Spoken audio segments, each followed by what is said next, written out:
In the heart of England, a king's desire became a nation's destiny.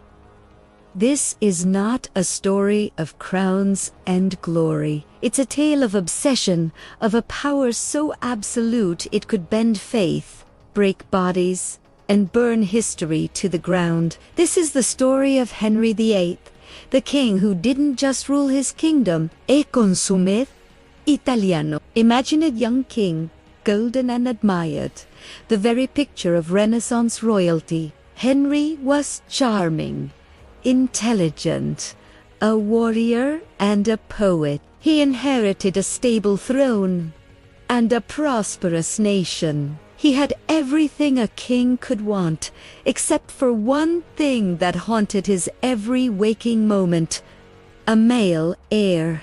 This singular fear, this obsession with legacy, would become the catalyst for a reign of terror, a storm that would swallow queens, shatter alliances, and reshape an entire country in the image of one man's will. His first queen, Catherine of Aragon, was a princess of Spain, devout and dignified. Their marriage was a political alliance, a bond blessed by the Pope himself. For 2 decades, she was his queen. She gave him a daughter, Mary.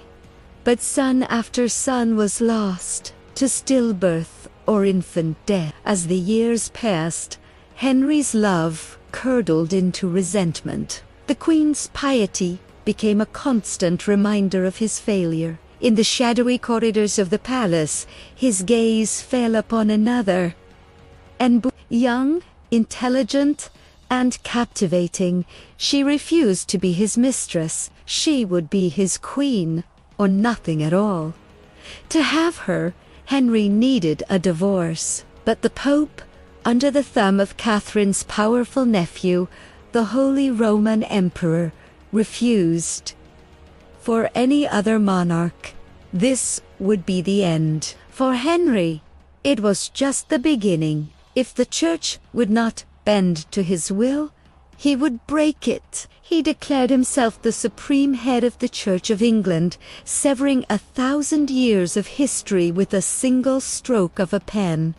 It was an act of breathtaking arrogance. An entire nation's faith was torn from its Roman roots, not for a theological principle, but for a king's impatience. Monasteries were dissolved, their wealth seized. Those who resisted, who held to the old faith, were declared traitors. Great men like Sir Thomas More, his own friend and chancellor, went to the block for their conscience. England was remade, not by divine revelation, but by royal obsession. With Catherine cast aside, exiled, and alone, Henry finally had his prize. Anne Boleyn was crowned queen. The court buzzed with her triumph. She promised him a son, the heir he so desperately craved.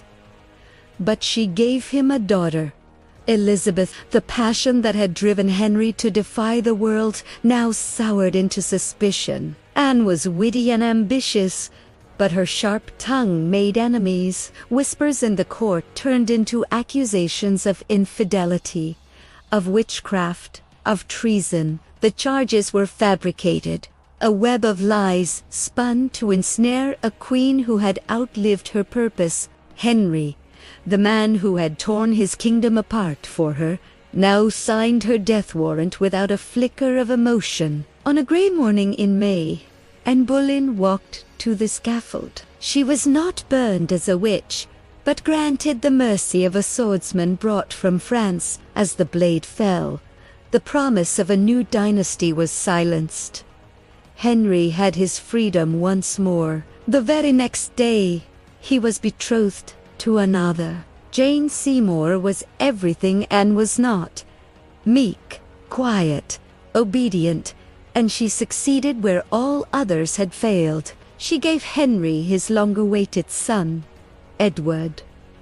The kingdom rejoiced. Bells rang across the land, but the celebration was short-lived. Just days after the birth, Jane succumbed to a fever and died. Henry was said to be heartbroken. He had his heir, but his perfect queen was gone. He commanded that he be buried beside her, the only wife he truly loved, perhaps because she was the only one who gave him what he wanted, and then disappeared. By now, the Golden Prince was gone, replaced by a bloated, paranoid tyrant. His leg throbbed with a painful, festering wound, a constant source of agony that soured his temper. His next marriages were not matters of the heart, but cold, political calculations. The fourth wife, Enoch Clevis,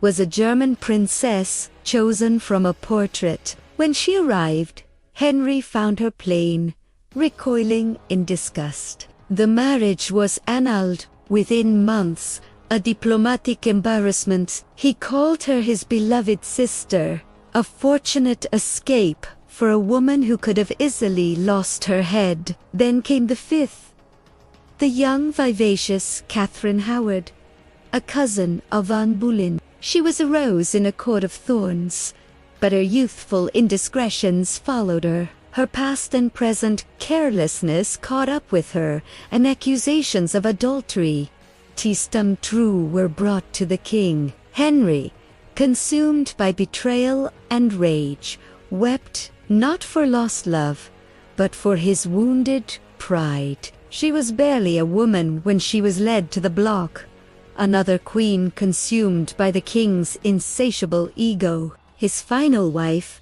Catherine Parr, was a mature widow, more of a nurse than a spouse. She was clever and pious, a reformer who carefully navigated the treacherous court and her husband's volatile moods. She outlived him, a survivor of a reign that had seen 2 queens divorced and 2 beheaded. When Henry VIII died, he left behind a fractured kingdom, a boy king, a treasury depleted by wars and royal whims, and a nation bitterly divided by religion. He had broken with Rome, executed his rivals, and married 6 times, all in the desperate pursuit of a secure male lineage. Yet his powerful male heir, Edward, would die as a teenager. His rejected Catholic daughter, Mary, would take the throne and burn hundreds at the stake in her attempt to reverse her father's revolution. And finally, it would be Elizabeth, the daughter of the disgraced Anne Boleyn, who would rule for over 40 years, becoming one of England's greatest monarchs. The legacy Henry so desperately craved was ultimately secured by the daughter he never wanted. The story of Henry VIII is a chilling reminder of how personal desire, when fused with absolute power, can become a destructive force. His reign began with the promise of a golden age, but descended into a dark chapter of fear and blood. Wedding rings became chains, vows became death sentences, and the corridors of power echoed with the whispers of the fallen. He didn't just change wives, he scarred the soul of a nation. And it leaves us with a haunting question. When a single person holds the power to remake the world in their own image, what is the true cost of their desire?